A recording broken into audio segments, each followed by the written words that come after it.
Cette saison du côté du PSG, va-t-on regretter le départ de Messi, Neymar, Verratti? C'est un sujet qui s'est un petit peu relancé après la défaite du PSG face à Newcastle et on va en parler dans cette vidéo. Salut à tous les gars, c'est Azial. Aujourd'hui, on se retrouve pour une nouvelle vidéo Actu PSG. Et oui, pas mal de choses à voir, des sujets qui sont un petit peu passés. Voilà, j'ai repris quelques sujets dont on n'a pas pu parler lors des précédentes vidéos parce qu'il y avait déjà pas mal de choses à dire.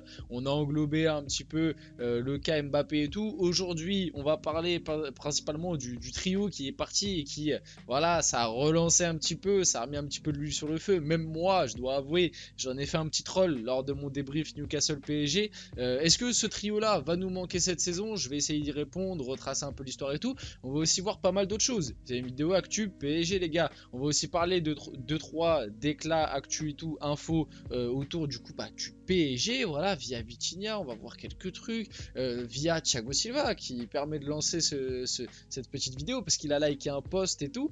Bref, pas mal de choses à voir comme d'habitude. Posez-vous, voilà, avant qu'on rentre dans le vif du sujet, n'hésitez pas à liker, commenter, partager, vous abonner, activer les notifications, la petite cloche et tout, ça fait plaisir pour le développement de la chaîne. C'est voilà, c'est le référencement, les gars. C'est ça qui permet un petit peu à la chaîne de se développer et donc je vous en remercie. Je remercie ceux qui le font car en ce moment la chaîne se porte plutôt bien, donc merci à vous. Allez, on y va. Du coup, le dernier like de Thiago Silva, on embraye directement avec ça sur Instagram, critiquant la séparation du PSG avec Léo Messi, Neymar et Marco Verratti. Il faut manger de la, voilà, hein, quelque chose de pas très bon. Pour se débarrasser de ce trio, il faut être un abruti ou un vendu. Voilà, Thiago Silva. D'ailleurs, ça va me permet de reparler sur un truc parce que au moment des faits, je n'étais pas encore sur YouTube. Mais la façon dont a été géré le départ de Thiago Silva, personnellement, j'ai encore énormément de mal à l'accepter. Pour rappel, Thiago Silva qui a quitté le PSG libre en 2020, qui en soi à première vue, je dis bien à première vue, était quelque chose d'entendable et que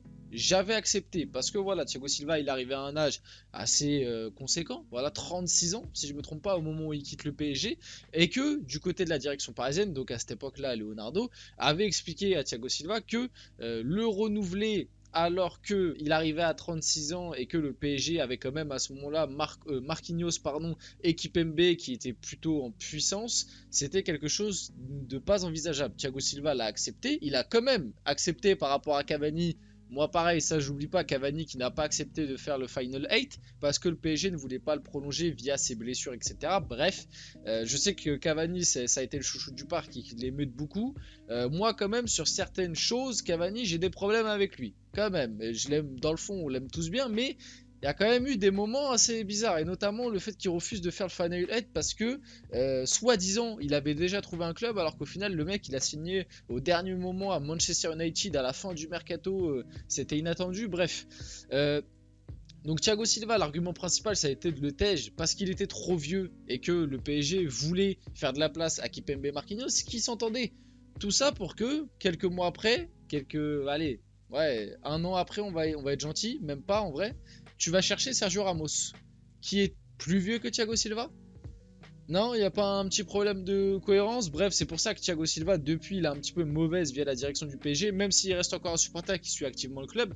Vite fait, pour réagir sur ce qu'il a dit sur le trio, oui, bien évidemment qu'en termes de qualité, bon bah voilà, Messi, Neymar, Verratti, je vais pas me répéter un peu, j'ai des vidéos sur tout ça, j'en ai fait plein sur la chaîne, n'hésitez pas à aller les revoir si vous voulez vraiment mes avis détaillés et tout. J'ai fait une vidéo sur le départ de Verratti, j'ai fait une vidéo sur le départ de Messi, sur le départ de Neymar, j'en ai parlé longuement. Globalement, c'est vrai que il y a un truc qui me fout un peu le seum, c'est voir les trois sous Luis Enrique.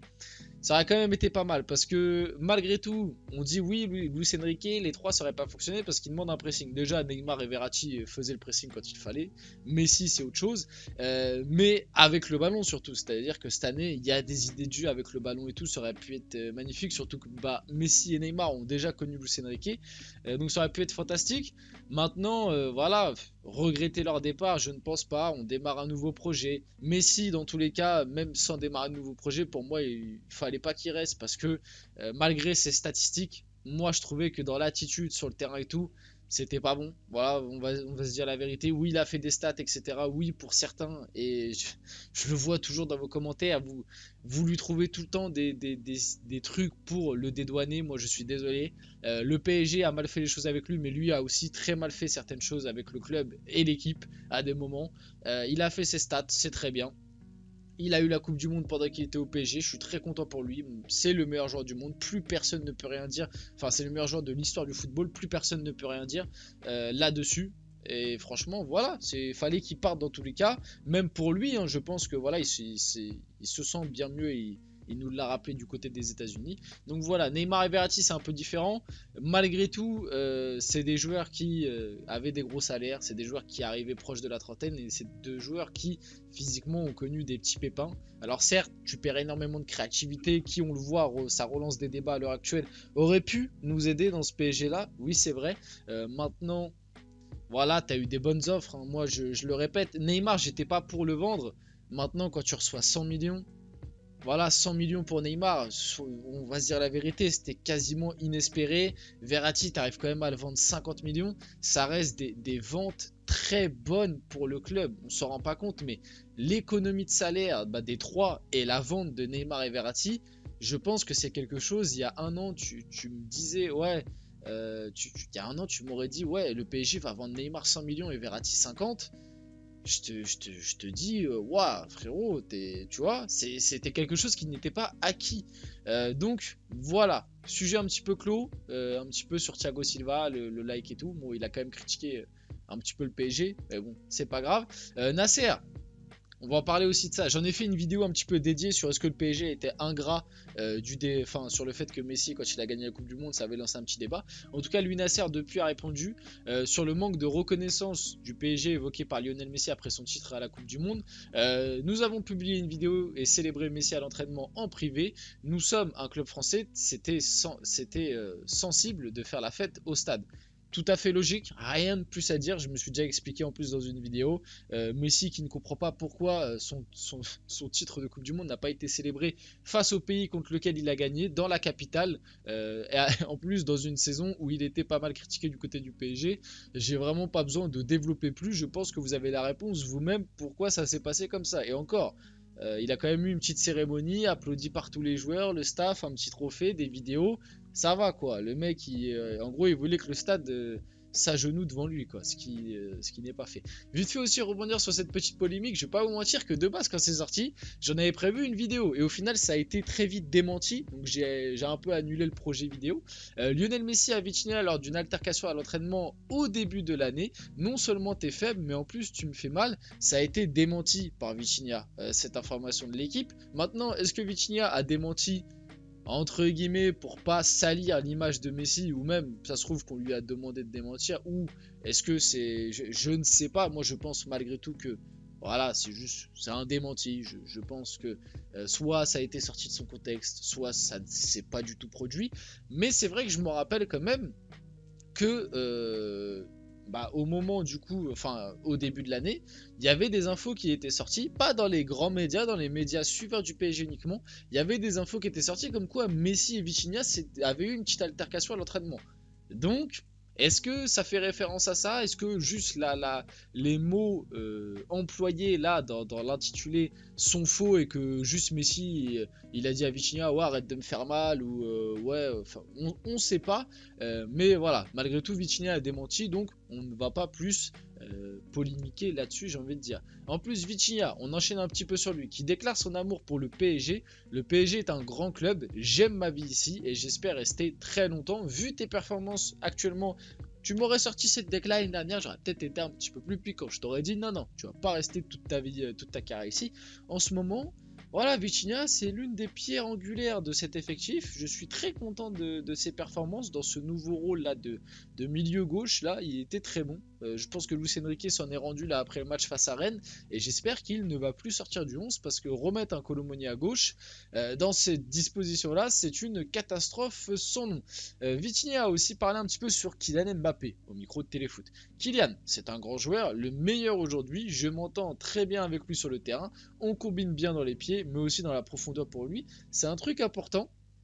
que j'ai un peu noté quand Vitinha a joué, mais c'est vrai que Vitinha, quand il est titulaire dans ce rôle là à gauche dans le 4-4-2 à coller la ligne, il a cette intelligence tactique que n'a peut-être pas un Barcola ou un Kolo Muani quand ils ont occupé ce rôle et ce poste là, de des fois laisser le couloir à Mbappé et du coup lui rentrer dans l'axe, venir un petit peu au soutien du numéro 9 ou des fois redescendre un peu dans le milieu, et quand il voit qu'Mbappé lui se recentre un peu dans l'axe, venir directement réécarter côté gauche. C'est une intelligence tactique que je n'ai pas vue avec Barcola et Kolo Muani. C'est peut-être pour ça que quand ces deux joueurs là ont la place de Vitinha sur le terrain, tout de suite c'est moins cohérent. Et en plus Vitinha a cette faculté de bonne entente, je trouve, sur le terrain avec Mbappé. Dans les passes et tout, ça combine bien entre les deux.